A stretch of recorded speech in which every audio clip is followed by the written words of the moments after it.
Bonsai Anonymous here, and I'm having a lot of trouble with my phone and my watch. I'm about ready to throw my phone into the swimming pool, which I probably can't even reach from here. My arms are so weak.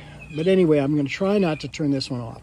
I turned it on before I started to work on this tree and talked about the pot, and I think whatever I got in a minute and a half is there, and that's probably not much.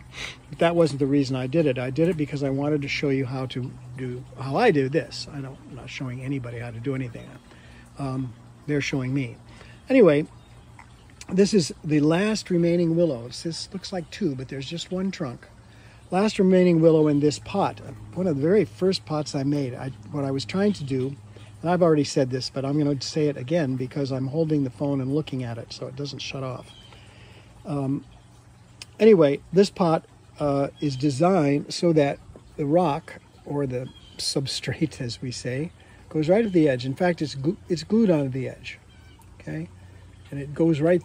It glues on, and these plants grow right through it because it's just hot glue.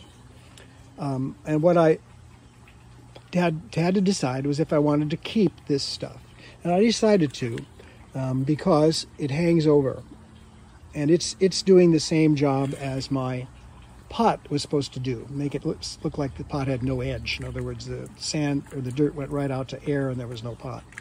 This looks sort of the same because we have this artillery plant drooling over the edge. Anyway, enough about artillery plant. I like them. My teacher's not in love with them. And you can tell who likes them and who doesn't when you look at their plants, because the people who like them or don't mind them have this plant everywhere, and the people who don't like them have managed to get rid of them all. I do have a place where I can get rid of them. My turtles love them. Love this artillery plant right here. They love it. So any of that I do manage to pull up. I put in the turtle pond and they go for it.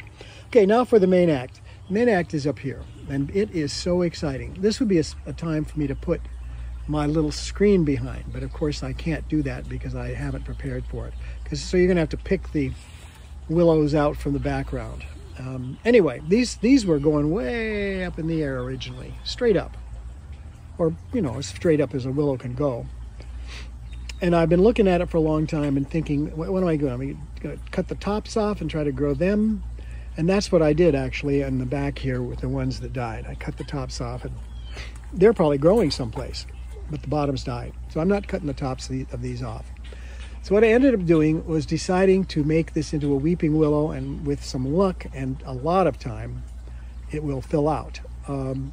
So I wired this side, and you can see the wire in there. It's very thin, but I put it a little closer together up here, and it's doing the job. Okay, so how do you tell if something's going to do the job? Well, all you have to do is get a piece of the wire. There's some wire. See if it'll push the plant. Will this push the plant without bending? Yeah, clear. The plant's moving, not the wire. So this wire is adequate, and that's probably what I used.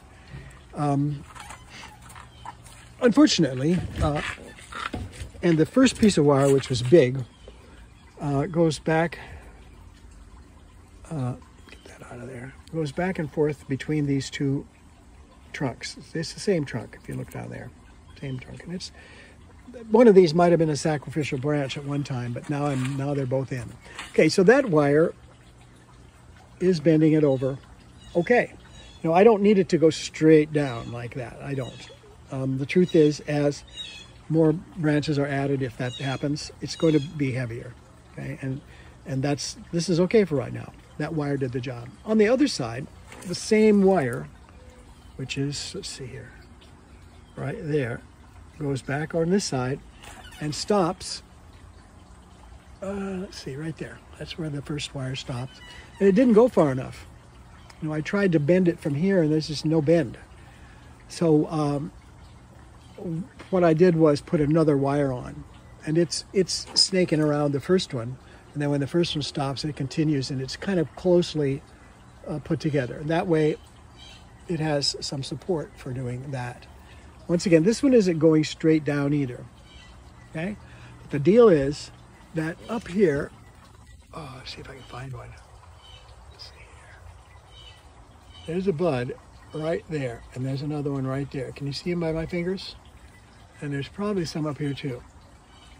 Let's see here. There's one. And there is a thumb that has been in the dirt today a lot. Okay, so those buds, the ones that are on the top of these branches, will grow up like this would have grown up if I would let it. It's going to grow up. When it gets a certain height, I'm going to bend it over and let it start going down. And at the end of all of these, it will curve up. This is going to be curved up the next time you see it because they don't grow that direction. The gravity pulls them down when they get heavy, and we don't have enough gravity to pull these two down, so we have to do it with a wire. And what I hope is that this will be one of those videos that you see a year from now and look at the plant like this and say, my God, what a wonder that is that turned into a weeping willow. Yeah, well, we'll see. Okay, anyway, that's 6 minutes worth added on to the first minute and a half, which should have been 10 minutes, showing you exactly how I did all this, but it's not unclear. It's just wrapped around. The main thing you have to worry about with wiring, at least me, well, there's a few, but one is that when I bend the wire around, even little thin wire like this, when it gets close together, like that, and over here it's close together, you have to support behind the branch. Put your finger behind the branch so you can not use the branch itself to bend the wire. The branch will not bend the wire. We already saw that. The branch bends, not the wire. So, and that's what we need. We need the wire to hold its shape. Now, how long will it take for these to go up? Well, I think within a couple of weeks those are going to come up, because this is having this happen to the plant is, I think, might be a little bit of a surprise. So we're going to end up fertilizing it with some Revive, which is what I do with all my plants when I look at them. This one hasn't been repotted yet, and it doesn't say when it was planted either, so that means it was probably planted at least 2 years ago, maybe 3. But now we have a date on it, and it says wired on today, the 20th of March, and this will get some Revive, and it will go back on the shelf where it was, and we'll keep an eye on it. All right, thank you. Bonsai Anonymous out.